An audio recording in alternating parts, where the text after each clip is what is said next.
Okay, I'd like to bring this meeting of the West West Milwaukee School Board to order. Mr. Becker, could you please lead us in the pledge? I pledge allegiance to the flag of the United States of America, republic for which it stands, one nation, under God, indivisible, with liberty and justice for all.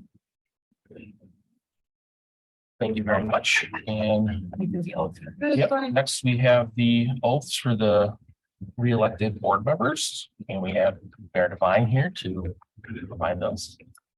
Who would you like first? I think we'll go my left to right. So me, Kristen, you're up. You can come up here, I think, right? Yeah, come in. I've got mine. Just had to read. Yeah, if you just face me here. Yeah.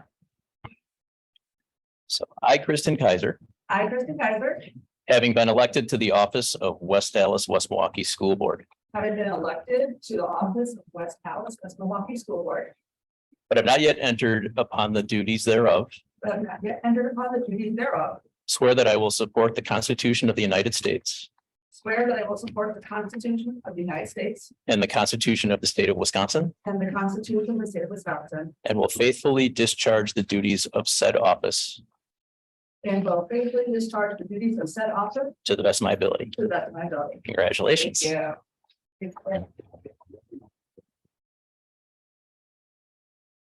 Brian?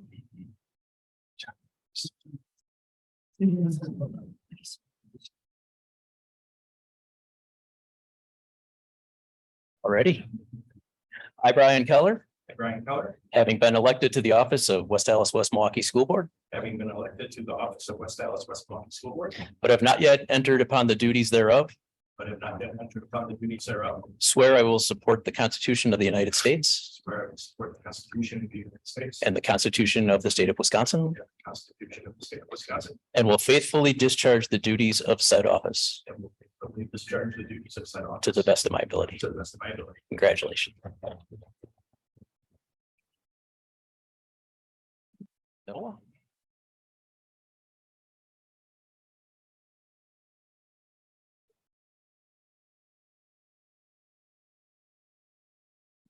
I, Noah Lee, I, Noah Lee, having been elected to the office of West Dallas, West Milwaukee School Board, I've been elected to the office of West Dallas West Milwaukee School Board, but have not yet entered upon the duties thereof, but have not yet entered upon the duties thereof. swear to support the Constitution of the United States Swear that I will support the Constitution of the United States and the Constitution of the State of Wisconsin, and the Constitution of the State of Wisconsin, and will faithfully discharge the duties of said office and will faithfully discharge the duties of said office to the best of my ability. to the best of my ability. Congratulations. Just want to quickly thank you all for running and also thank Dave Jesse for challenging and stepping up to run as well. I think the election raised a lot of issues and a lot of input from the residents and the community.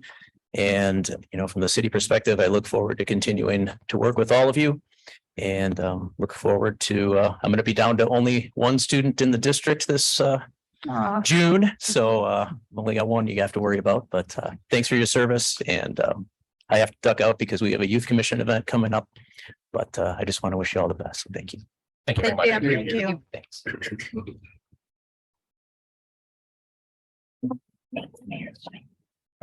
Thank you, Mayor Devine.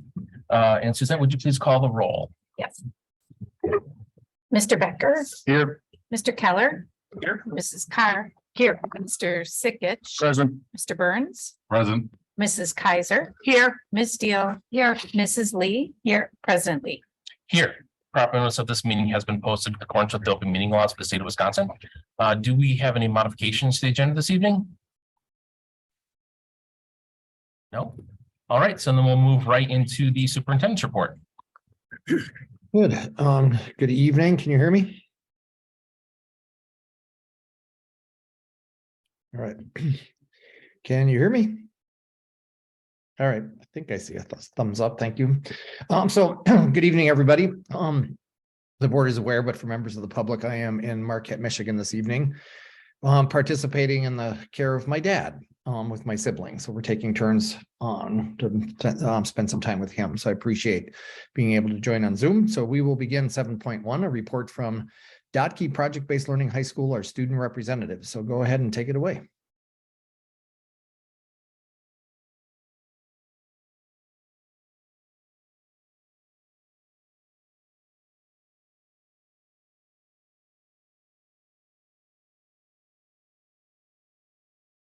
Instead of reading off a long list of various going-ons at Docky, I'm going to read off a short list, show you a video, short 3-minute video of our exhibition night, and I will share some stuff about my project from the first semester.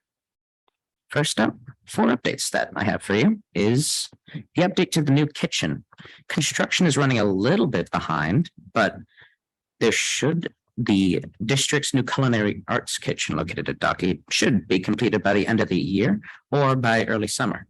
They've started laying the floor today, and the plan is to have a culinary arts class or 2 taught this fall, and students from Hale, Central, and Docky will have the opportunity to take them.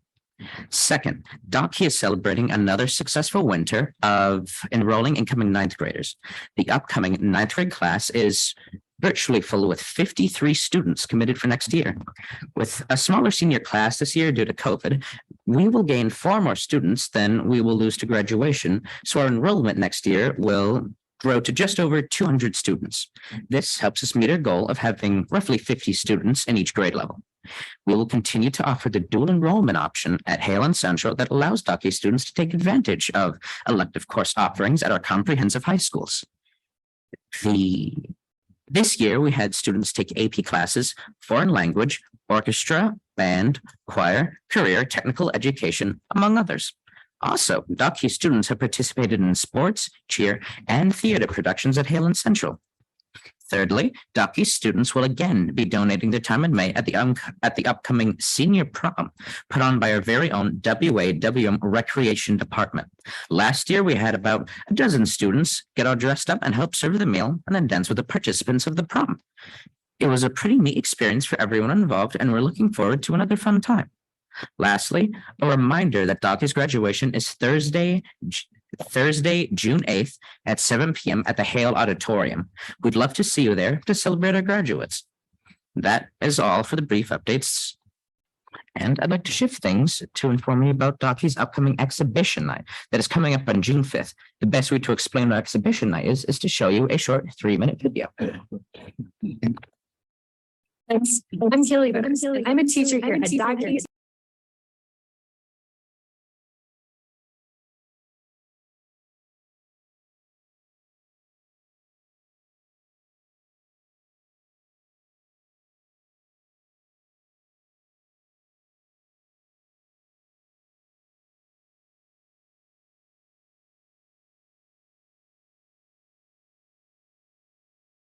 To the community, where all students go public with their learning from the semester.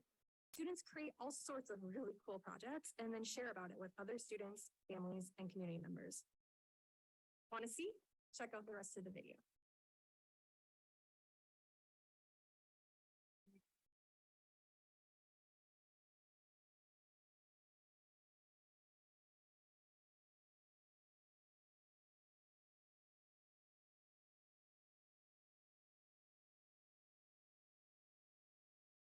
I'm really proud of finishing my dress. I didn't make the whole thing, but I added a lot to it and took a lot off of it. I was really scared I'd mess something up though and injure it like permanently, but I finished it and I'm happy with how it looked.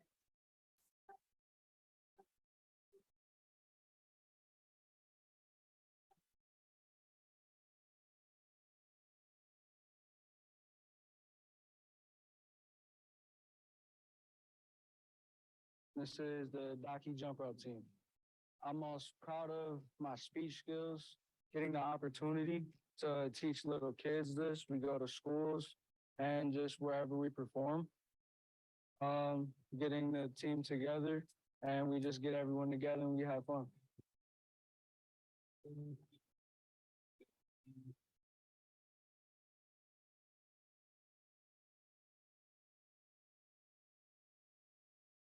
This is my geometry project. We decided our roles by just walking decision.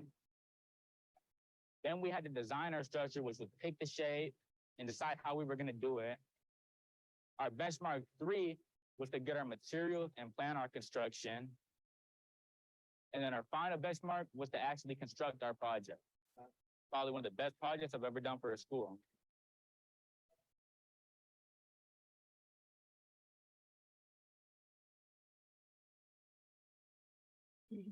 That was all for that. Pretty neat, huh? Exhibition night happens about twice per year and is a celebration of what we've learned as students. As such, I'd like to tell you about the product I made last January. Last semester, I made a project about how bees are disappearing, and I did this for my environmental science class, which is taught by Miss Burton. The title of the project was "The Bees Are Disappearing," and my learning objectives in the form of I can statements were: I can describe how bees and all living things are interconnected, I can obtain, evaluate, and communicate scientific evidence, and I can engage in discussion with others using evidence, among some other statements under similar lines. My final product for this project was a website filled with information about bees, why they're disappearing, and the consequences their decline has had on our lives. What I did for this project of mine was look into a variety of scholarly articles and read various sites made by beekeepers about beekeeping, the difficulties in the industry, and colony collapse disorder, which is when a colony of bees just disappears. They don't die, they just leave, often leaving behind the queen, which is antithetical to everything that they do otherwise. I researched that, how essential bees are to food production, and the death percentages of beehives across the US from different seasons and different years. While researching bees for my project, I learned quite a few interesting things. There was a falsified Harvard study, which was quoted in quite a few things as why CCD was happening, why bees were disappearing, being poisoned by pesticides, with the main issue being, it was said that the pesticides were in the honey, which is what the bees eat. But the amount they had in the honey, which they added, it was not originally in the honey, was enough to actually poison people. And this is stuff that gets shipped out to people, sort of had to go through the FDA among a series of other federal organizations. So there's been no poisonings from honey, which means, well, it wasn't done with much due diligence because they didn't check for any other symptoms of anything. There were actually a lot of dead bees, so that wasn't colony collapse disorder. They were poisoned and just died because they were fed a very lethal amount of pesticides. That didn't really work. And at the height of CCD, maybe 80% of beehives were dying yearly, if not more, with the numbers still being far above any sustainable numbers at roughly 50 to 60% of beehives dying per year. And despite various government organizations saying there is no more CCD, things have stopped, things are returning to normal, food prices are still rising, bees are still disappearing, among other things. There have been less flowers, there's less food, and while there will still be stuff like apples, fruits, vegetables without bees, there will be far less and of far lower quality because bees are essential to good pollination, not for all pollination, but for the pollination of everything besides grains. And that's it. The only thing that doesn't need bees to pollinate is grains. Everything else does. Easily the biggest struggle I had for this project was finding good scholarly articles giving the surprising dearth of independent studies on bees that had nothing to do with the Harvard study and analysis of the increasing disappearances. Easily the best source I found was actually just a recording of beehives across the US, numbers of deaths, new bees brought in, just statistics. And I loved sharing out my project at exhibition night because people could draw parallels between my presentation and the points I presented and events affecting their lives and engage in conversation with me about my project. I really enjoy having a good fun conversation, and exhibition night is very conducive. That's all I have to say about my project. I hope you enjoyed hearing about it, and I hope I sparked some interest in attending Dockey's next exhibition night. It's taking place on Monday, June 5th from 4 to 7 p.m., and the entire community is welcome. Everyone is able to attend. Once again, it is at Monday, June 5th from 4 to 7 p.m. In January, we had a few hundred people attend, and we expect even more this time. We'll have food trucks and other exciting activities for our guests, so please come and check it out. Thank you and have a great day.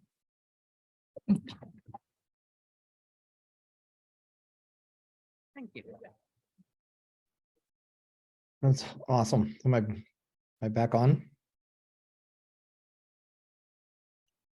All right. Can I keep going, Noah? Okay, great. Thank you. Great job from Dotke High School. So legislative update is 7.2, the superintendent's report. So this is relatively quick. So the Assembly Education Committee is to hear a bill mandating financial literacy classes, which we already require. The Assembly Education Committee had a public hearing on Thursday, April 20th, to take testimony on 3 assembly bills, including a bill that would require students to complete a half-credit course in personal financial literacy to graduate from high school. And then the state budget update and upcoming legislative meetings. So earlier this month, 2 public listening sessions were held in Eau Claire and Wisconsin Dells. They were similar to the listening sessions in Waukesha, where K-12 education leaders had a significant amount of speakers at both sessions with clear and consistent testimony about what our needs are in terms of the budget. The final opportunity to testify in person will be in Minocqua on April 26th at Lakeland Union High School. And so that's all part of the budget input process. So then we'll go to 7.3, which is district recognitions for this evening from Pershing. A shout out to Pershing's 4K teacher, Katie Newhart. Ms. Newhart not only teaches our youngest learners, but she also has volunteered her time to be Pershing PTA's secretary for the last 2 school years. So thank you, Ms. Newhart, for all you do. And then at West Milwaukee, thank you to Connie Bergman for helping support West Milwaukee on Monday, Tuesday, and Wednesday last week. Also, thank you to Steve Carr, who supported West on Thursday and Friday. And then 7.4, just some quick updates. So our last meeting was on April 10th. So in terms of response to public comments, we heard from a number of members of the public on April 10th. One person spoke in support of the cell phone ban in schools. And given meetings with students on the cell phone ban, those meetings were held last week. Our board president, Noah Lee, will share an update about the cell phone ban implementation in his report. We also heard comments about a meeting where a member of the public was interrupted by the school board president, given the nature of the comments the member of the public was making. So that matter was reviewed and there's no changes being made at this time. In terms of school consolidations, staffing is now finalized due to the consolidation. So starting May 1st, staffing returns to the normal process. So that's now where teachers internally, if there are openings, would like to have an opportunity to essentially sort of transfer. We have an internal process for that. There's also a little bit of misinformation about the possible temporary use of Longfellow. And we're introducing some potential temporary uses while we pursue redevelopment opportunities. And again, that's assuming the board approves the related recommendation later in this meeting. It is likely that the effort to sell the property will take several years, and that's in consultation with the city of West Allis. They've advised that given the market and interest rates and the timeline developers need. So in the meantime, we're exploring uses of the property to support community and school district needs. And we may explore leasing part of the property to raise revenue to cover the cost of maintaining the building. So even an empty school building, we have to cut the grass and shovel the snow and keep it heated minimally. So to potentially lease some of the space to help cover those costs. And again, they would be temporary uses going forward. And then lastly, next week, Friday, May 5th, is the Metropolitan Milwaukee Alliance of Black School Educators annual Teacher Recognition Gala. So it takes place at the Wisconsin Center where nearly 200 teachers are recognized, and it is in true style. This is high fashion. It's a quality event. And so we've had teachers recognized for years. And so we'll have a representative from each school. They come in with a school administrator, and there's a grand march. And we just want to really do a shout out for all of the teachers being recognized in Southeastern Wisconsin, and in particular, our teachers. That'll be next Friday, May 5th. And that concludes the superintendent's report. So I'll move on to item 8, public comments this evening. As a reminder, if anyone wants to participate in public comments, there's an online sign up for that. If you're listening via Zoom, there should be a link in the chat. If you're here in the room, there is an opportunity to sign up in the back of the room. And for those who are writing comments, please start by stating your name and where your address. And then you will have 3 minutes to address the board. There will not be back and forth conversation, but if there's a question or clarification that can be made quickly after that comment is completed, then I can provide that at that time. Otherwise, any further replies are necessary will be done by the next regular Board of Education meeting. So with that, we'll start with Devin Ray.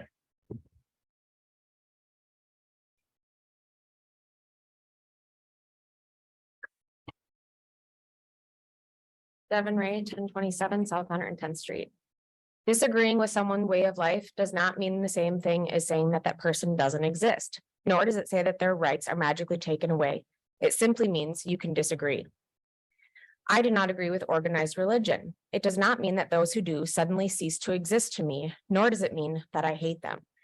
That is their way of life, and me not living that way doesn't mean that I'm phobic of them or them of me. It simply means we are different and we disagree.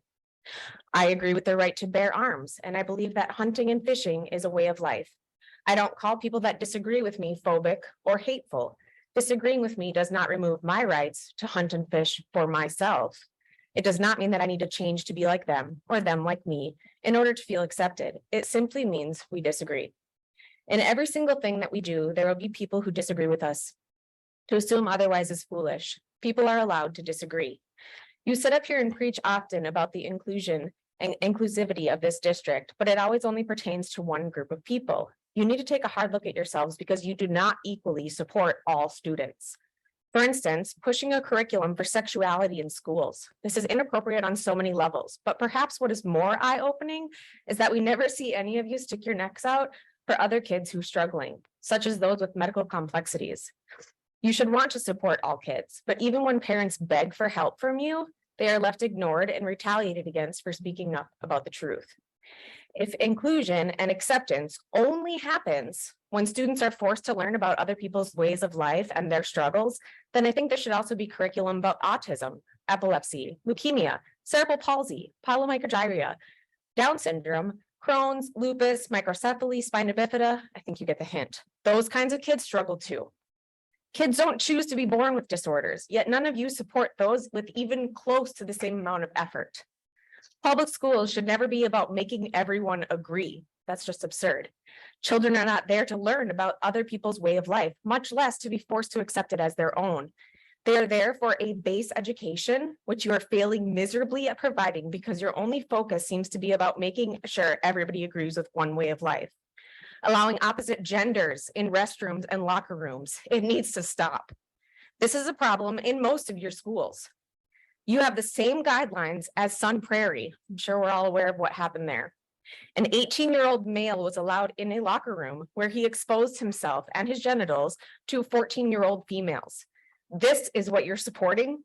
Abuse on children under the guise of inclusivity? It needs to stop.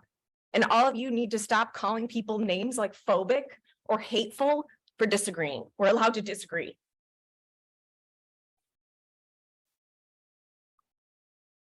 Laura Korth.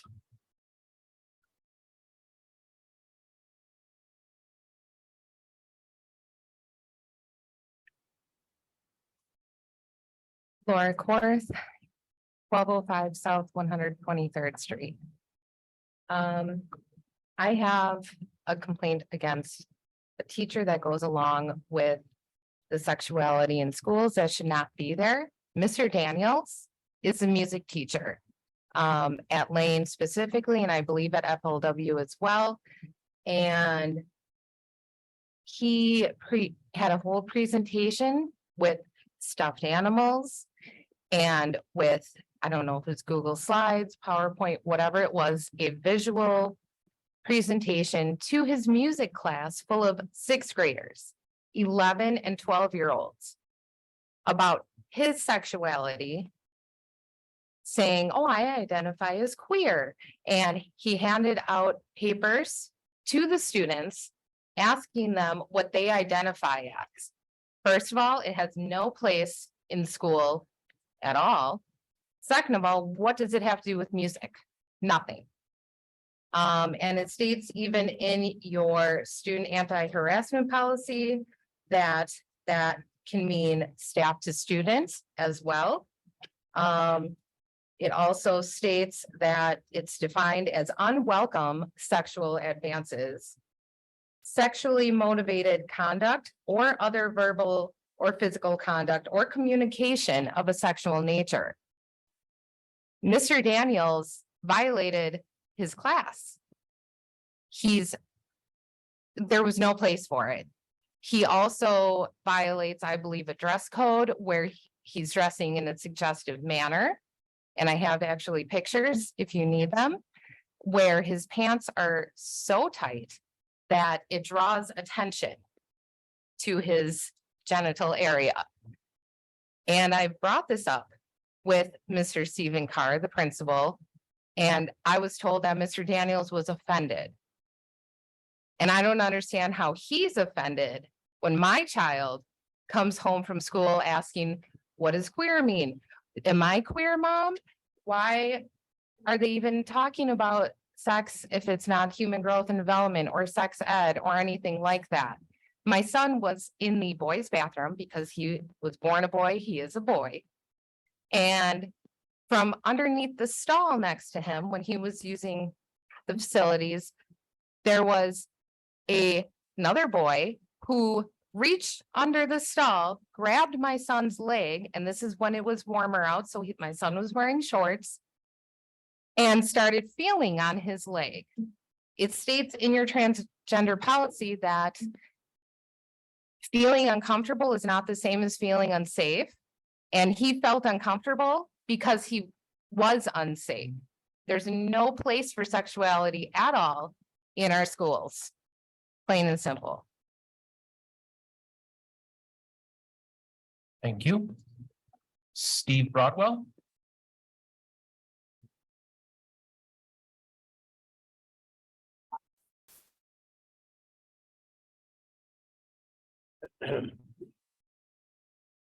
Steve Broadwell, 12965 Westfield Ave Court, New Berlin. A member of this board has made social media posts about members of the public being against the LGBTQ community. To the contrary, most of us would agree. But if a mature adult chooses that aberrant lifestyle, that's their prerogative. What we are against are those on social media pushing little kids into radical gender ideology as the solution to their psychological problems, or simply the cool thing to do as this increasingly violent transgender social contagion explodes. Those groomers tear families apart as they present themselves as the only ones who truly understand and care for our kids. We are against our district's collaboration with social media by affirming a non-biological gender of a distressed child. Public schools' early support with the use of preferred pronouns is the gateway drug that reinforces a child's confusion. The consequences can be catastrophic if a child continues down this path. Parents describe profound grief as they watch their young children tear their bodies apart. We are against our district taking it upon themselves to decide if parents should be made aware of a child's dysphoria or just kept between the school and child. You don't own our kids. You have shown you don't know what's best for them or their family, nor is it your job to shape their beliefs. We're against populating district libraries with pornographic books. The sexualization of our kids at ever younger ages has no limits, as proven by the recent UN resolution to normalize pedophilia. And Marty telling me he doubted this district could refuse to allow drag queens into schools as this would be discrimination. After all, according to Marty, they are not about sex, but are simply performers. We're against grooming by a district music teacher giving sixth graders a college presentation he gave as a college professor on his queerness and asking little kids how they identify. He should be fired. We're against a board member favoring GSA clubs in K-5 and wanting an LGBTQ curriculum in the district, which would intensify this fad. This would not only further dilute spend on core academics in this already failing district, but is meant to normalize this abnormal behavior. We're against girls' sports being destroyed with the participation of boys on girls' teams, as well as allowing boys in girls' bathrooms and locker rooms. How long before we have a Sun Prairie incident? Dr. Paul McHugh, lead psychiatrist at Johns Hopkins University in 2020, called this a mental disorder that merits treatment and that sex change is biologically impossible. This radical movement is in full denial of biological reality and science. Feelings of this dysphoria are most often corrected naturally with puberty. The child transgender cult and its supporters rob kids of this natural God-given solution to their distress. It's no surprise teachers and families are leaving this district. And by the way, no, still waiting for your apology for violating my First Amendment right to free speech last time I spoke. No, Thank you. no, okay, got it. That is all we have signed up for public comments at this time. So I will close public comments and we'll move on to item 9, our board reports, starting with 9.1, review of the board calendar. So today is April 24th, and we have our regular Board of Education meeting. On Monday, May 8th at 6 p.m., we have another regular Board of Education meeting. Then Monday, May 15th at 6 p.m., we have a college of career readiness workshop, student supports a workshop, including hope squats. And Monday, May 22nd at 6 p.m., we have a regular Board of Education meeting, and followed by a college of career readiness workshop, math resource adoption. Moving into board committee reports, 9.2.1, employee engagement and culture, Mr. Keller. All right, thank you. The committee met on April 18th, so last week, Tuesday, talked about the status of our contracts as of last week, Monday. 66.9% of those had been returned, so a total of 387. We talked about school consolidation, staff movements update. Phase 2 is complete. 5 individuals did not find a home during phase 1, but did during phase 2. It looks like there's still 1 or 2 individuals that have not been placed, and they're waiting for some different openings within the district. We have started our yearly salary reevaluation process. That takes place between April 1st and April 15th. They did have 67 individuals apply, and we are going through, we're going through that process and should have an update on that during our next meeting. We also talked about a number of board policies. I believe most of those we will be talking about later this evening. And that's the update. All right, thank you very much. Does anyone have any questions for Mr. Keller, his committee regarding his report? Or any suggested topics for his committee to consider for their next agenda?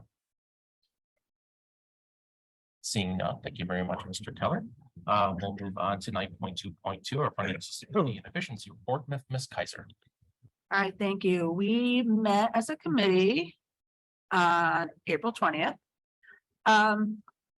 In regards to school consolidation, the full board will hear formal recommendations this evening on the recommendation to go out to bid for sale of Longville Elementary, the unused portion of Lane Intermediate, and the remaining district parcels. Future school consolidation is still being discussed and considered by the administration. There will be a more formal follow-up on this in the coming weeks. In regards to the CPI for 23-24 school year, the committee reviewed state budget CPI projections, and there will be more to come on that. We're hopeful that at the conclusion of the Joint Finance Committee hearings, there will be some notion of what the state legislature is willing to do in terms of additional revenue for public schools. Once we have a more clear picture of what that looks like, we can start to more formally plan for finalizing our budget. And tonight there will be several policy reviews during our committee of the whole, and that's my report. Thank you very much. Any questions from Ms. Kaiser or her committee regarding this report? Or any additional items for the committee to consider at their next meeting? Seeing none, thank you very much, Ms. Kaiser. Move on to 9.2.3, recreation and community services, Mr. Sikich. Thank you, Mr. President. Our last meeting was April 17th, and at that meeting, we continued to discuss the feasibility of installing AEDs outside our athletic facilities. Our committee strategized potential funding streams and training sources. We also discussed the process for how they operate and how they need for a well-coordinated plan with the district nurses and the West Allis Fire Department and dispatch services. Our committee also discussed a request from a community member regarding the use of the athletic fields at Irving. The community member has requested or suggested that the board implement a resolution declaring that the district will not rent the field to outside groups and will not install additional lighting or a sound system. As that is not the intention or purpose of the youth athletic fields at Irving, the committee agreed that a resolution or board policy rule is not necessarily. And if the usage drastically changes from what we have stated or what has intended purpose of the fields is, then we will seek feedback from the community members at that time. As the grass is still growing on the fields, the recreation department does not anticipate using them this fall. Once they begin using them, it will be in a graduated or phased in approach. Our committee was also provided an update on the work being done as a complete site evaluation for the West Allis Athletic Complex, which will then lead to a master plan for recommended upgrades and improvement. The tentative plan is for process to kick off in mid-May with completion by early August. That concludes my report. Thank you very much. Are there any questions for Mr. Sicketts regarding his report? Or any topics for future consideration at his committee meetings? Seeing none, move on to 9.3 board member reports of community events. Any events that board members attended they want to report on, Ms. Kaiser? Yeah, I just wanted to say the all city choir and all city band concerts were absolutely phenomenal. I only cried 3 times with the choir, which is a new record for me, low. But our music program is just top notch, and Mary Pat Michael just has a lot of, and her entire music department are just phenomenal. And I love that our kids get so much out of the music department here as a former music kid myself. So, yeah, just wonderful. And I hope more people come out to these concerts. Everyone's welcome. Thank you. Ms. Deal? I have a lot as usual. I love it. I love being able to go around to our different schools. So again, I was able to go both to the choir and band festival. It was, again, a great job. Mary Pat does such a wonderful job with our music program. I also wanted to do a shout out. I went to Jefferson's 4K, 5K music concert, and it was adorable. They were just, it was wonderful. And I always forget that Jefferson's one of our biggest schools. So like when I go there, like, I'm from Madison, Madison's, we got this little pass, and I go in there and there's like all these like kids. So it was a lot of fun. I was also able to attend Madison's presentation of learning on the 20th. That was a lot of fun. I just think it's just really neat to hear the kids just talk about, their learning in their own words. And those are the presentations of learning are open to the public. So anybody, if you want to come in and check out what's going on in our schools, you're welcome to do that.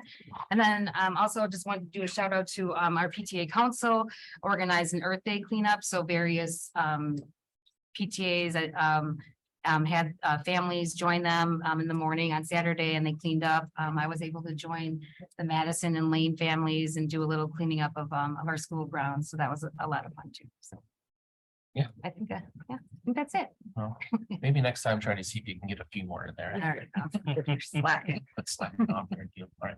Anyone else have any events they'd like to report on? Oh, mine were all taken. Well, you can say. No, I was. That's all I do, I right? was able to go to the chorus one too, and it was amazing as always. So that's very, very good. It's good.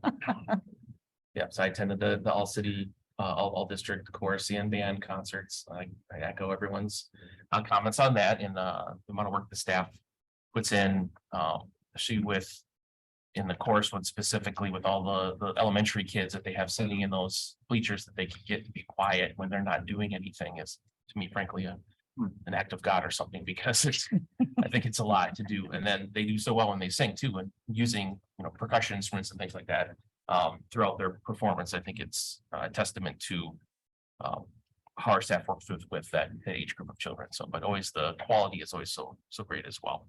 And then also was able to attend the lane cleanup for Earth Day as well as part of the PTA events that they had there. So it's good to help beautify our schools.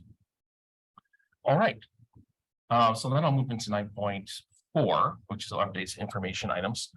So just briefly update Dr. Robinson. He will be visiting us again later this week.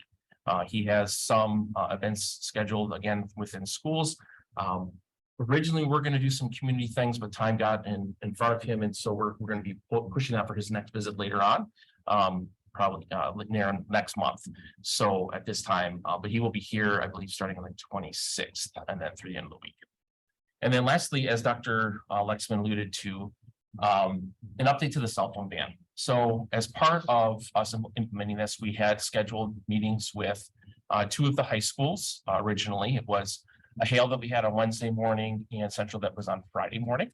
And there's a couple of our board members who are going to attend one or other of those with me as well. And the point was to really get feedback, kind of hear from students what they were thinking about it. Obviously, we didn't think that they would be wholesale on board with banning cell phones. That wasn't ever something that we thought. But it was good to hear their feedback in regards to when they thought it would be reasonable for them to have them and how we thought that would fit into the plan that we had. And the thing that was actually really interesting for me to hear was that a lot of students thought that it was perfectly good and reasonable to not have them in classrooms. And a number of students commented that they felt that they actually were, and this was several days into having the ban actually in place. It was only input last Monday. And so they were not just wholesalely, we want to have our phones all the time. It was, we want to have them during certain times. You think that that is reasonable. So based off those conversations, discussions, the plan, the ban is going to be modified effective on April 26th, so that students during their designated lunch period may be on their cell phone only when they're in the cafeteria. And these specifics were designed in conjunction with staff and the principal leaders at Hale and Central. DOTKey is already going to be implementing such a feature, so that's something that they are able to do. This is for the entire district, so if the other middle schools wanted to implement that, but there's no requirement for them to do so. So it is still up to the school if they would like to implement allowing students to have access to their phones during the lunch period in the cafeteria. And we are going to be watching the data on this. So if we do continue to see issues at lunch, then we can go back to a full ban if we need to. There was discussion about passing time as well, allowing students to have during passing time. We decided at this point, just because of the short time frame we have, there's more logistics involved in trying to properly monitor that. And so at this point, it's only going to be during lunch. And I want, for the board members who are at the meetings, I want to give them opportunity to speak or anything, any board have any members have questions about that. But I was impressed with the students that did meet with us. They were overall able to advocate for themselves. They advocated for staff. They advocated for students that weren't there in some instances. And there were consistent themes between both Hale and Central. So I thought that it was, a good representation of our students being able to advocate for themselves. And so we want, part of this is letting them say that we're here, you understand we can make some modifications with the understanding that, we want to make sure that we're not going to have issues in lunch because school phones are now present there. So now that ball is going to be moving back into their court. But other board members that want to comment or any questions? I did attend Hales, and I thought that the students were very articulate about how they felt. And I too was very surprised that many of them came to me and said, I'm very comfortable with not having cell phones during class. And I thought I felt really refreshed with that. I think that is something that I've always thought was an issue. So I was surprised at that. And I am glad to hear that the president and the administration has decided to implement something.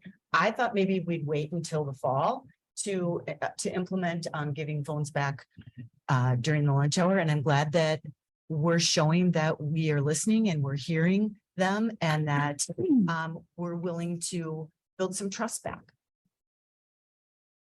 Okay, anyone else? I was just impressed with the conversation. Just to be able to sit with the kids and, and get their feedback on it. And the fact that, at first some of them were a little more disgruntled than others about the no phones, but then just to be able to sit down, especially afterwards, when we were in kind of smaller groups, there was a lot more kids.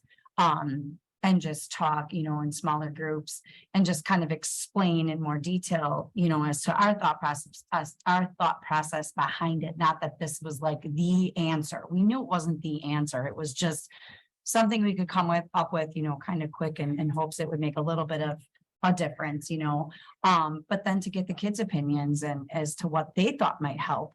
But then it was also great to hear their feedback on, okay, but because of this, there was other issues that it was causing, and to find out what those were, and then to ask them, okay, well, what do you suggest? What do you think it would help? So it just really gave some great dialogue, and more for us to think about and stuff. So it was great, and there will be many more conversations. So it was really good. Anyone else, any questions, anything on that? So this isn't the end, we are going to be considering this over the summer, and I'm hoping to have another focus group meeting with students before the end of the school year, so that we can take that information with us while we consider what things are going to look like next school year. But this is, again, what we have in place now is going to be in place still tomorrow, at request of administration, to give a day for communication, so everyone is on the same page. And then on Wednesday, the 26th, then that would, when people would be able to start using them in there at lunchtime in the cafeteria. If the school administration so chooses to do that, so. All right. And I just want to thank everyone who participated in those. Thank the board members taking the time to come out and listen, and the staff members for setting that up. And like I said, we'll be doing another one of those here before the end of the year, sometime in May, I would think, with another group of students. All right, with that, we'll move on to our consent agenda this evening, starting with 10.1, our approval of minutes from our regular Board of Education meeting on April 10th and our board workshop on April 17th. 10.2, the employment summary, 10.3, the supplementary contracts, and 10.4, financial summary. Does anyone have anything needed to be separated out? Move to approve. Second. Moved and seconded. All those in favor? Aye. Opposed? That passes. You know what? I haven't checked on Dr. Lexman. Was there anything you wanted to say on that? Sorry, Dr. Lexman. It's on Zoom. It's out of sight, out of mind. I apologize. All right, so then we're going to move to our action item this evening, 11.1, seek a position on the CISA #1 Board of Control for your term. That's myself and Dr. Lexman, but I'm gonna, Dr. Lexman, do you have, yeah, okay. You, me? No. You, me. Okay, so every year. Great comments.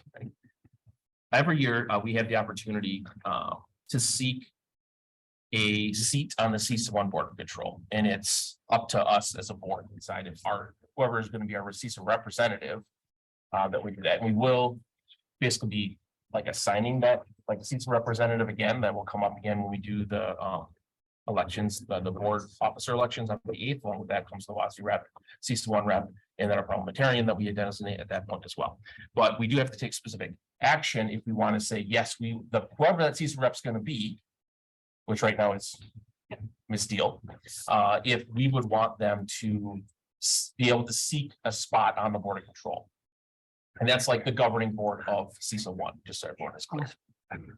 So as our CISA #1 rep, I don't know, I don't know what kind of job you did. We might not. Right now, for next year. no, I show up for one meeting a year. Yeah. I show up for the May meeting, which because it's when they do all their voting, it's the annual meeting. So I mean, unless there's anyone here that's honestly, I wouldn't. It's not about the position, but Oh, no, I'm if just you saying. were on it, would you want to seek a position on the Board of Control? No, Because that's the first thing. no. Is if you want to do that. Because if you don't want to do it, well, then we won't seek a position on the Board of Control. Unless someone else is dying to do it, I just don't have time. Okay. So. Is there someone here who would want to be the CISA rep, who would want to seek a position on the Board of Control? Because otherwise, I think unless there's a reason that we have to take action on this, was my understanding, or we could just let it say we're not going to take action on it, and then there will not be seeking a position on the Board of Control. Yeah, we don't talk about it, it dies. Yep. Dies just like our Board of Control dreams. Got enough on my plate. Okay, any other discussion on that? Am I missing anything? Do I have to do anything specific, Dr. Lexman? Am I missing? No? All right. Well, in that case, we will move on to 11.2. Longfellow Elementary Consolidation with Mr. Norris and Mr. Eichman. Thank you for joining us. Good evening, everyone. Sorry. Good evening. So Steve Eichmann and I, our manager of facilities, and I are back this evening to discuss an extension of our conversation from I believe the March 27 presentation, where we went through kind of an update for school consolidation as an update of where we're at in the process of Longfellow Lane and Madison Elementary. So tonight, Steve and I are going to talk through each specific recommendation, beginning with Longfellow Elementary. And with that, I'll turn it over to Steve to provide a bit of background and kind of to give everyone here this evening, but also those watching, just the overview of where we've come from to get here this evening. So with that, I'll turn it over to Steve. Thank you. Thank you for having us back again. As Aaron said, this is something that started a while ago, and also the goal of our strategic plan is to develop and begin implementation of a facilities master plan. It included strategies to create innovative learning spaces and maintain efficient building operation. So as we were going through the long-range facilities master plan and developing that, one of the things that became apparent is that we had more space in our district than what we needed based on the current and the projected enrollment. So to create efficiencies within our operation and finances, we made recommendations regarding how many schools do we need and where should they be, and then also what facilities remain as is and what facilities need renovation, replacement, and consolidation. And so to that end, on June 6th, the school board approved at the conclusion of the 22-23 school year that Longfellow, Madison, and Lane would be consolidated. And then also tonight we have on the agenda the other parcels that the district has, but the first three are the three that were considered for and approved for consolidation at the end of this fiscal year.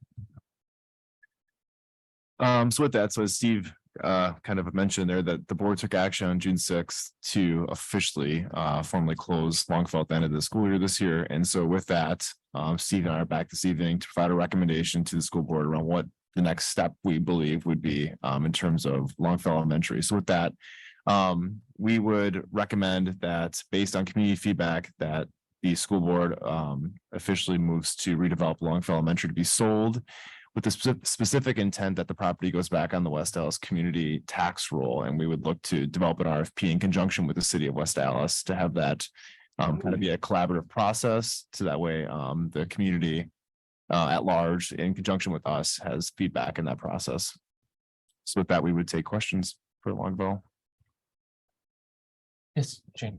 Aaron, can you explain to me why you think it's going to take so long to sell the building? I'm nervous about having people come in and make it their home. And then what if we would sell it?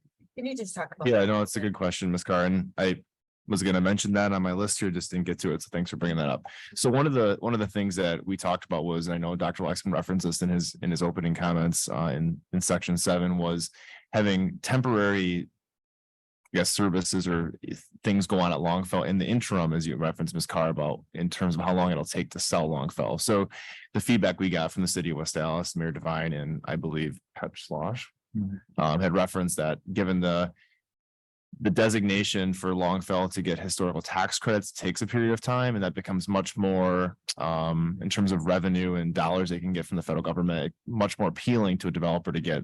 One, that takes time, and two, given the interest rate market that we're in with housing and getting loans, and we've discussed that on the good, right, for our CD percentages we're receiving, things like that. So there's good and bad, but the bad here is that it becomes less appealing if the rates are 6-7% for a developer. So there'll need to be some work on that, and city government can do things to help make that more appealing, so that takes more time. But in the interim, having short-term pieces there that also frees up dollars for us not having to pay other leases, right, is an option we've considered. And ultimately, if and when it is sold, those would have to be rehomed as well. And so that's just trying to make best use of our space and dollars, I guess. So are the people that would be using Longfellow until it was sold, is that something that the administration is going to decide, or will we decide? Will we take action on that? Will you just inform us? How will we know who's going to be in the building? Yeah, so at this point, it's unknown kind of who's where. We've entertained the idea of a food pantry, and maybe Dr. Lexman, you could provide some background and context to that. But At this point, nothing's been decided. It's just, that's where we're kind of at. The only other program that we've been in discussions with around is having shared journeys there because their lease is up at the end of the year. And so again, trying to find homes for everyone and the services we have. That comes at no cost really to us for a building that we're gonna operate anyway. So. Other questions, or Dr. Luxon, was there anything that you wanted to add? Yes, there is. Can you switch audio, please?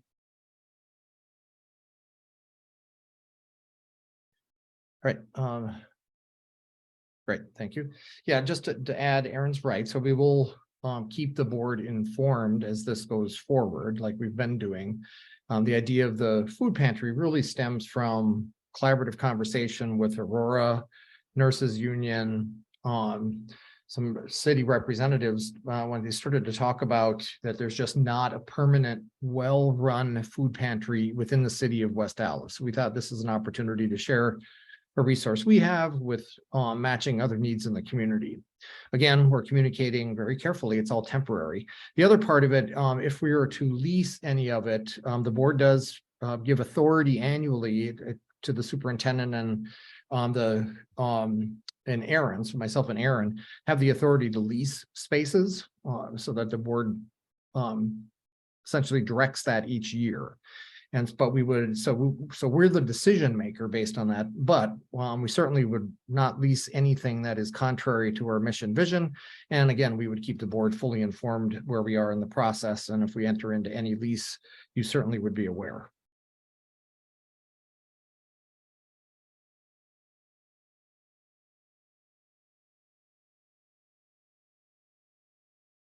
So this is essentially saying that we're looking to sell Longfellow, sorry, apologies.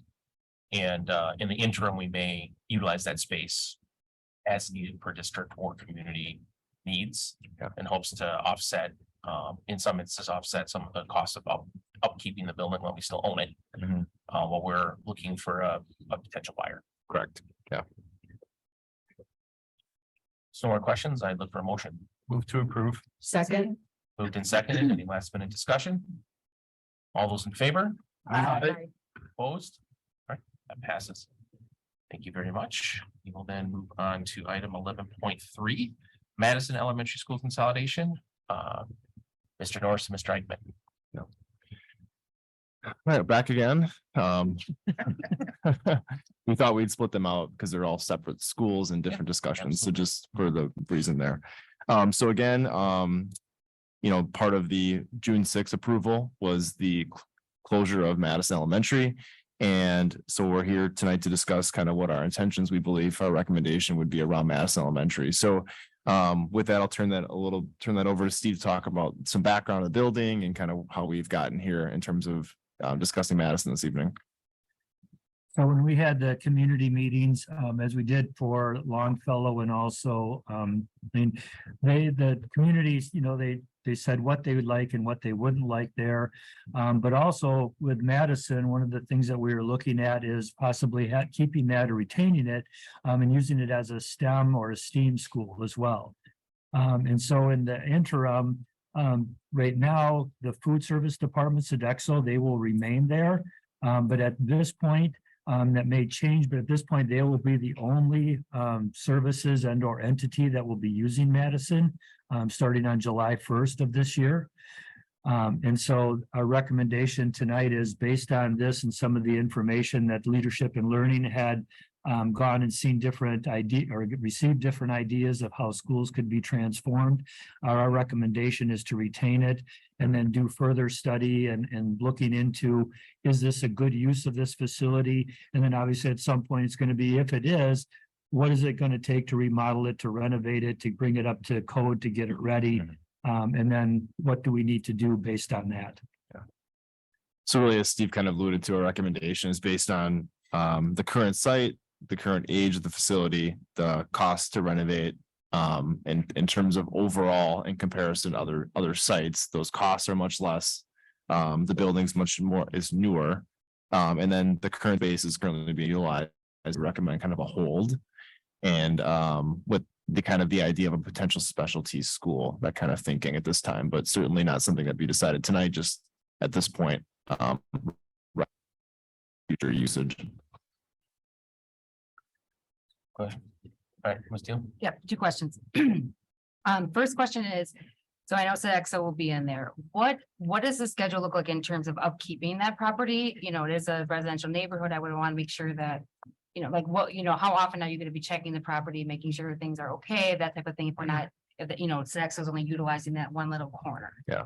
So Steve and I, we've been in constant discussion around school consolidation. It hits all areas of the organization, but it's a great question, Ms. Steele. So Steve has staff on site that will be doing either daily or bi-weekly tours of the building to do the building checks, things like that. Obviously, we still pay for snow removal, grass, you know, cutting the grass. It still maintains on our CIP list of needs. So when they're up for roofing, that's when the roofing will be done there and things like that. Anything else to add to that, Steve? Yeah, the playgrounds will still, the playground equipment will still be checked like it is if the school was in session. Because it is going to still be used by the community. And so we still feel we have a responsibility to make sure that it's maintained and maintained properly. Other question, and this is more, just want to verify. I know some of the people in our community were concerned about tech being located at Madison. Can you just verify that tech is going in the admin building, right? Yeah, that is correct. Tech has not ever been discussed at going to Madison. I just want to verify because, you know, things were, you know, said, and I just want to make sure people know that tech, the goal, the intention is for tech to be at 9333. Yeah, and one of the things we're also working on to get a little bit more into the weeds is, so with Sodexo being the only thing that's at Madison next year that's planned, right?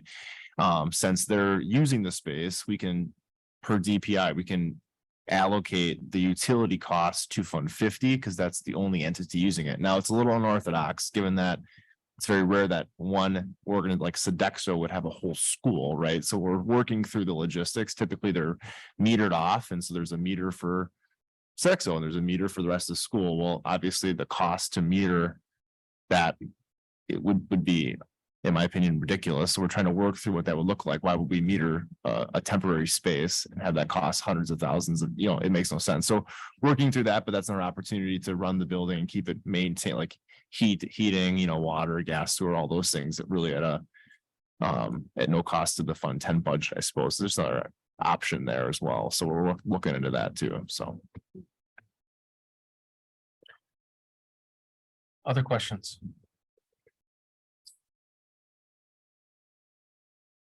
Looking for a motion. Move to approve. Second. Moving in second. Any last minute discussion? All those in favor? Aye. Opposed? All right, that passes. And we'll move to 11.4, lane intermediate unused parcel school consolidation. Mr. Norris, Mr. Eichmann. Yep. We're back. Long time no see. Yeah.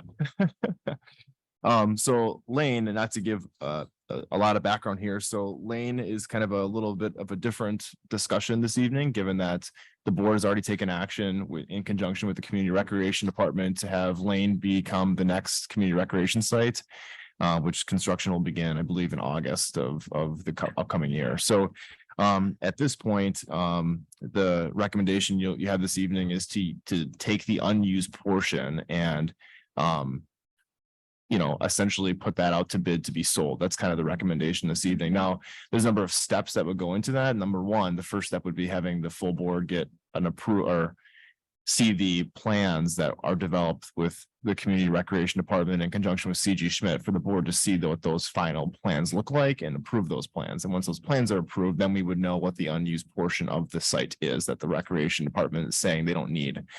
From there, we would need to work with the city of West Allis, one, to have the current recreation site that's planned, approved and rezoned, and then have the remaining parcel rezoned as well to the city of West Allis. So a number of steps, but ultimately the same thinking as Longfellow Elementary is to try to put some property back in the tax rolls. I think that's been feedback we've received, and I think it's something we can, I think it's a good solution, I guess, to meet everyone's needs. So you know, the background that Steve and I have provided in Madison and Longfellow is consistent with the background in Lane, and the process is how we got here this evening. So with that, I'd take questions. Questions on this proposal? So just as a quick reminder, we had talked about there would be the old portion of Lane that was going to get demolished in the original plan for the rec department. And then the recreation would keep the newer portion and then renovate that to their needs. So at this point, instead of just demolishing it, utilizing that as green space or whatever we're talking about, now we're talking about whatever that unused portion ends up being after the plans are approved, and finalized by us. We would partition the parcel basically, and then have the part that would remain with the district and the part that we would sell for a commercial use, since it's right on Highway 100 there, which makes sense. So that's kind of what we're looking at now is a modification of that original approval, so that we could then do that step. And the part, instead of having that extra piece there, we could sell it, get some money for the district, get money back, and get a piece of the property back on the tax rolls. Mr. Burns? Given how fast the rec center has kind of grown and outgrown its space that it currently has, and then with this one, if it has similar success, do we want to be partitioning something off now? And saying that we're gonna commit to that now when we don't know what our future needs for that space could be, if the rec center is gonna want to expand into that because they do grow. Sure. It's a good question. Yeah, I at this point, when I had the conversations with Shelley around kind of plans and programming and things like that, she seemed to think that the site being how large it is, they intended to develop it in a way that's, I guess, the portion that's most towards I'd be greenfield, they would not need. And so to be determined, though, it's a valid point, Mr. Burns. I don't, we may get to the end and she might say, no, this is the section and that's it. And it's half of what we thought it was. But I think that's to be determined at this point. So I think some questions are still in the loop about, as President Lee mentioned, like the unused portion, the old section. Some of the thinking originally was they would kind of tear the middle out and work on the new section. And CG Schmidt's been like, well, that might actually cost you more to tear the middle out and put two exteriors up as opposed to demoing the whole thing. So at this point, it's kind of to be determined with working with them and the approval of what the site will look like. But yeah.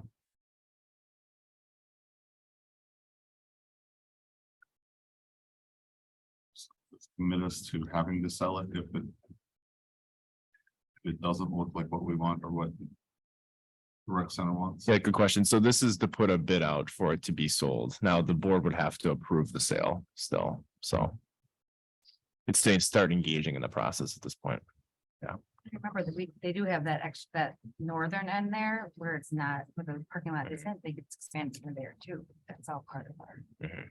The playground. I'm just saying that there's more space you could, going north, that and then playground that is, you could right? add on to is, if we did expand. Yeah. That's true. Other questions? All right, if not, look for a motion. Move to approve. Second. Moved and seconded. Any last minute questions? All in favor? Aye. Opposed? All right, that passes. And then we're on to 11.5, other district parcels, school consolidation, Mr. Norris and Strikeman. Okay, our last action item here is to, during the process of going to, developing RFPs for the two, Longfellow and then the unused portion of Lane, Steve and I had talked and, in previous years, sure a few of you can recall those properties that are listed here that Steve will speak to in a minute have been listed and unsuccessfully been sold. And so we thought in the efforts of going to bid and working with the realtor and getting things out and the tax rolls, working with the city, maybe there is some interest. So that's kind of what led us to revisit this conversation again. And so I don't know, Steve, if you have anything else to add to that. Just a couple of things like we have in the recommendation, the one property that's on 112th in West Cleveland, there's actually 19 different parcels that are there. And some of it is actually in the floodplain, but in working with the city and meeting with them, there are measures that can be taken by a contractor if they feel that it's in their best interest to take steps to mitigate what's in the floodplain and then have it I don't know if it's rezoned or redesignated as not being in the floodplain. But again, as Mr. Norris alluded to earlier, given the interest rates and all of that, now may not be the best time to do that. There's also through the years been talk about, well, if we can't find a successful buyer, do we look at making that into an outdoor education area for the district? something like that. So what we thought it is, Mr. Norris said, as long as we're looking at doing RFPs for these others, run this one up the flagpole too and see if we have any takers at this point. Yeah. And to me, that's the value of working with the city closely on this, is that they know, who's interested in trying to provide development. So that's more the high 100 piece, but there's other entities that they may work with that we have no clue about. And so we may unsuccessfully go down the road to just find ourselves back here again in a few years. But to me, it's worth the effort just to see kind of what is out there and who is interested. And maybe there are options as Mr. Eichmann referenced around having things rezoned, or the city can do A, B, and C to make it more developed. Maybe a housing development wants to go. I don't know. So I think that's where we came from with it. And yeah. And what's interesting with the other two parcels is that one of them is actually triangle shaped. And what's interesting about that is it's landlocked on all three sides of the triangle by property that the district does not own. So yeah, that's another. Just build a pyramid there. It's very interesting. So, and I haven't spent, to be perfectly honest, I haven't spent a lot of time trying to find out how we acquired this property or when we did. But that one is probably the strangest one, because like I said, I think it's We Energies owns one side and then somebody else owns the other two sides. Questions? We did goats. Do goat yoga then too. So I didn't realize the property on 112th in Cleveland, there has been serious discussions about putting an outdoor classroom and on some of that property, not all 19 parcels. And if we are going down this road, I think it's going to stifle any efforts to do that, because why put the efforts into doing an outdoor classroom if we're actively trying to sell the property? And I really think that it's an either or situation. Right? Frankly, I don't think you can put an outdoor classroom there and also try to sell at the same time. So I personally would rather see, I don't know how many parcels it is to the portion that I'm thinking about is like where the sign fell down, the for sale sign that kind of disintegrated on Cleveland there, that goes back, that's where the outdoor classroom would be, because it's in the floodplain. The whole point is that it's hard to sell or illegal if it's considered a wetland to build a house or something like that on the property. And that's why it would be a good place for an outdoor classroom, because you have many different things you can do from a science perspective. So I personally would rather not see, I'd rather separate instead of 1 through 19. I'd rather identify some of those parcels and say we want to put an outdoor classroom there. And then the rest of it that's me personally, the rest of it we can market. Especially since, again, those are probably the ones that are in the floodplain.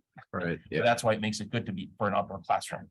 You can make a construction project out of it by building a little walkway in there, and then you can, have a little shed that we have there that has some materials that, when staff bring their students there to be able to, whatever they're picking up, water for making up slides for looking at pond water and things like that. Sure. So, that's my personal, I'd rather see that, the square triangle thing, whatever, like fine, we can try to sell those other two, but I don't know how many of the parcel will be required, but I know there was a biology teacher that was working on a proposal to get some money to be able to do that. And I think it could be a very good educational things for creating for our kids, and long-term a good educational experience for kids who maybe don't go in the woods ever, or don't go into the wilderness ever, and then they can have a small experience of that while they're attending some of our classrooms here. So I personally would rather see that happen, but that's just me. I don't know if that was considered when you guys were putting this together.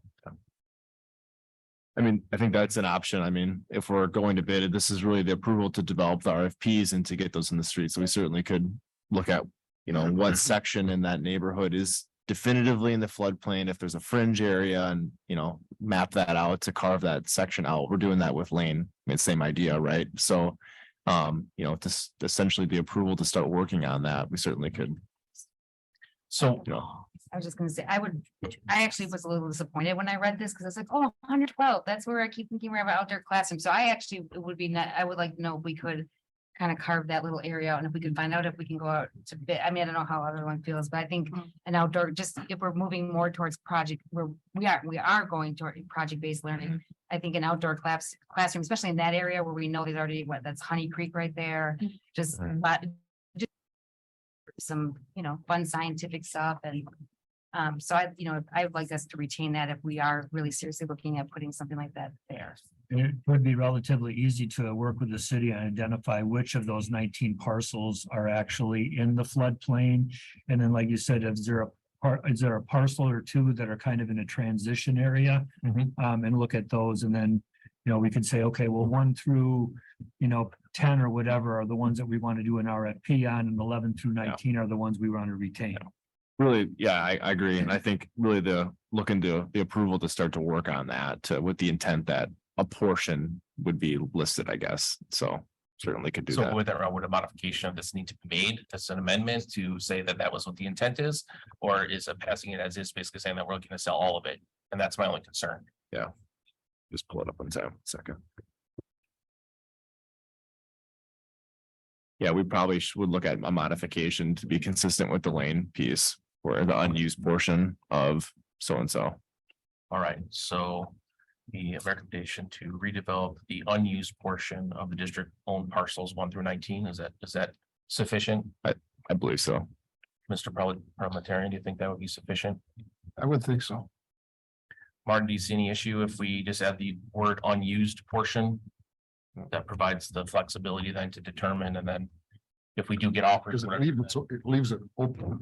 Right. And so then I would have to, the motion would have to be based on that amendment, basically, and then a second, if everyone else is in agreement, of course. Sure. I have no issue with selling, other pieces, but I just really think an upper class would be great. I remember doing when I was a kid. I always thought it was super interesting, and I got really interested in science because it's right there. So I want to make one really tiny suggestion here. Okay. If anybody was watching. That's Root River out there. That's not Honey Creek. Okay, sorry, I wasn't sure. Creek is over All right. Just wanting if somebody's watching at You're home, right. they're gonna, they don't even know the city.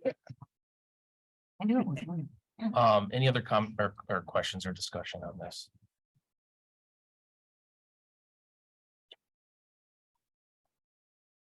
Move to approve with modification. It's been added.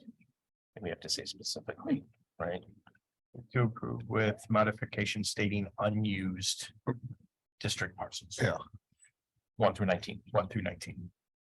Second. We got it. All right. Any further discussion? All those in favor? Aye. Opposed? All right, that passes. Thank you very much. Thank you. Thank you, everyone. Thank you. Thank you. Thank you, guys. Thank you very much. Looking forward to the progress on all of that. Yeah. We'll get to work. So now I need a motion to adjourn. And So move. Again. moved and seconded. All those in favor? Aye. Opposed? All right, we are adjourned. And now I need to have a motion to reconvene as a committee of the whole. Motion to. Okay, never mind. We need a 5-minute break. Okay. All right. All right, we're gonna take a 5-minute recess. I like that even. I will see you back in 5 minutes. Okay, I look for a motion and then a second to go and reconvene as committee of the whole. Motion to reconvene as a committee of the whole. Second, all right, then roll call, please. Mr. Burns, Yes. Mrs. Kaiser, Yes. Mr. Sickich. Yes. Ms. Dio. Yes. Mrs. Lee, Yes. Mr. Keller, Yes. Mr. Becker, Yes. Mrs. Carr. Yes. President Lee. Yes. All right, so we have 3.2 approved board policy updates from July 2022 as a first reading. Dr. Lexman, do you have something you want to say? Yes, okay, no, please switch audio over. Okay, all set. Great. Thank you, everybody. So just to set a little context, remember we work with Neola as our board policy advisor, as many school districts do, and twice annually they come with recommended changes or if there's brand new policy being introduced. Our policy adoption process includes a first and second reading. First readings go through committee, and once approved, they sit. Those policies then sit open for 30 days. It's an opportunity for the board to look more deeply, ask questions, make suggestions, for the public to look at policy language the board is considering. Because with bylaws and administrative policies, there's not a corresponding committee of the board. We bring those to committee of the whole. So what you have in front of you this evening are the advice updates from Neola from July of 2022, and we're always about 6 months plus in the cycle when we start bringing them forward for approval. So we're happy to try to answer any questions you might have this evening. We may not have answers because this again is the first reading, but it is an opportunity to get your thoughts. And then also if there are things that you want to go back to over the next 30 days to share those in email with us, and then we'll bring back the ideas when we seek final approval in a second reading in about 30 days.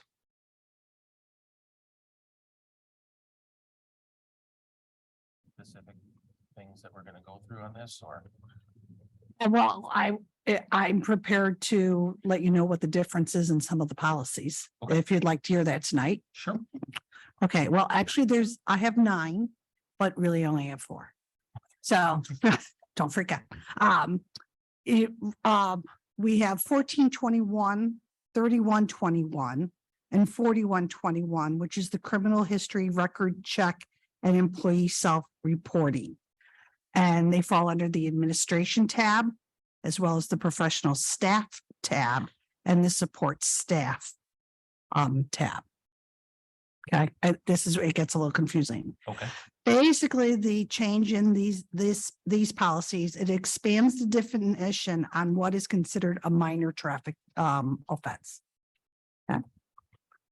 Then we have 3120 and 4120, which is the employment of substitutes, and it falls under the professional tab and the support tab. And what changes you're seeing there is there's some grammar changes, and it adds language to exclude building substitutes and reasonable assurance letters. So it takes out the building substitutes. Okay. Then we have 3213. I feel like I'm playing bingo. 4213, and those fall under student supervision and welfare. And they're under the professional staff, which all the 3000s are, and the 4000 is under the support. And the main difference is again, there's some grammar, and it adds a statement in the 2 policies that the section does not apply to staff members' own children or other relatives. Yeah. And then lastly, we have 3425 and 4425, which is benefits, and it's adding COBRA language. So see, it wasn't so bad. Okay, so I'm done. Go ahead. The have lots of questions on those? Yeah. Yeah. Mr. Sickich, I'm looking at you. I do not. Well, and I'd be happy if you go through them, you do have some, shoot me an email. You should start sneaking in, Mike. So the couple, I have 3 here to go through. Number 1 is 5113, which is our open enrollment program interdistrict transfers. And so the real changes here, and there's a lot, really, it's to reflect the updated language in the state law. I've gone through this with a fine-tooth comb in reference to our current process, and there's nothing changing about the fundamental application, acceptance, waitlist criteria, denial, nothing like that. It's just the way that it's written in space determinations, and these things get reviewed annually, and school choice is a hot topic right now. And so the language has been changing. So that is the update there. 5340 is student accidents, illness, and concussion, which includes the addition of sudden cardiac arrest. So that's there. And then there's also some pronoun updates as well. And then the last one was 7440, which is the video surveillance and electronic monitoring. And so the main difference here is the addition of audio to, I guess, cameras now have audio. That's new. So that's the main addition there. Any questions for me? Questions? If no questions, then we do need to approve this first reading. Move to approve. Second. Seconded, any last minute discussion? I won on 30.7 mils per hour. All those in favor? Aye. Opposed? All right, that passes. And I look for a motion to adjourn. Move to adjourn. Second. Moved and seconded. All those in favor? Aye. Opposed? We are adjourned. Thank you, everyone.